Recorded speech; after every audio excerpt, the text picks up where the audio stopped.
Après Abou Njara Sultani et Moussa Touati, président du Front National algérien, lors d'une conférence de presse tenue au siège de son parti à Alger, de lui emboîter le pas en affirmant que la corruption, qui gangrène tous les segments de la République algérienne, s'est généralisée dans notre pays, et ce, des assemblées communales aux plus hautes institutions de la République. Il déclare aussi que la justice doit être libre de faire son travail, même s'il s'agit d'un président de la République. Et il pose enfin la bonne question: pourquoi les activités de la Cour des comptes sont-elles gelées depuis plus de 15 ans? Monsieur Touati, voici la réponse. Le 22 décembre 1981, Bouteflika est poursuivi pour gestion occulte de devises au niveau du ministère des Affaires étrangères, entre 1965 et 1978, par la Cour des comptes. Dans son arrêt définitif du 8 août 1983, la Cour des comptes donnait son verdict: Monsieur Abdelaziz Bouteflika a pratiqué à des fins frauduleuses une opération non conforme aux dispositions légales et réglementaires, commettant de ce fait des infractions prévues et punies par l'ordonnance numéro 66 à 10 du 21 juin 1966 et les articles 424 et 425 du Code pénal, El Moudjahid du 9 août 1983.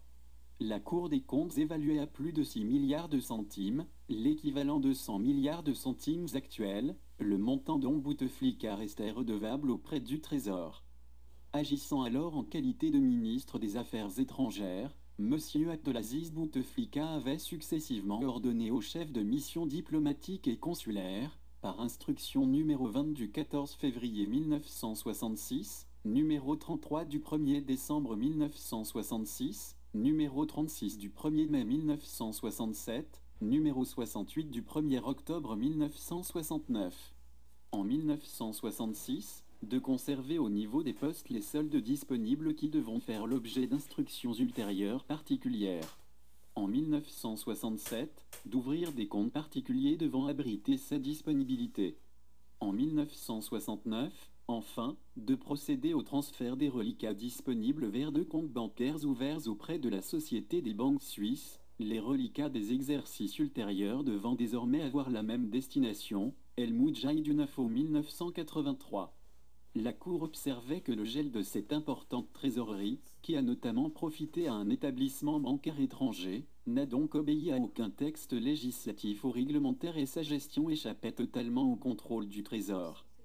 Pour sa défense, Bouteflika invoquera aux magistrats de la Cour des comptes la construction d'un nouveau siège du ministère des Affaires étrangères pour laquelle il destinerait la trésorerie amassée sur les comptes suisses. La réponse de la Cour: ce motif fallacieux ne peut être pris en considération, sachant qu'une opération d'investissement au pays a des règles bien précises qu'aucun ordonnateur ne peut ignorer, et que l'éventuelle construction d'un nouveau siège du ministère des Affaires étrangères doit être financée par des crédits normalement inscrits au budget de l'État. El Moudjahid du 9 août 1983. Bouteflika ne remboursera jamais ses dettes, il sera même acquitté. Par contre, ses collaborateurs Senoussi et Boudjadji seront emprisonnés.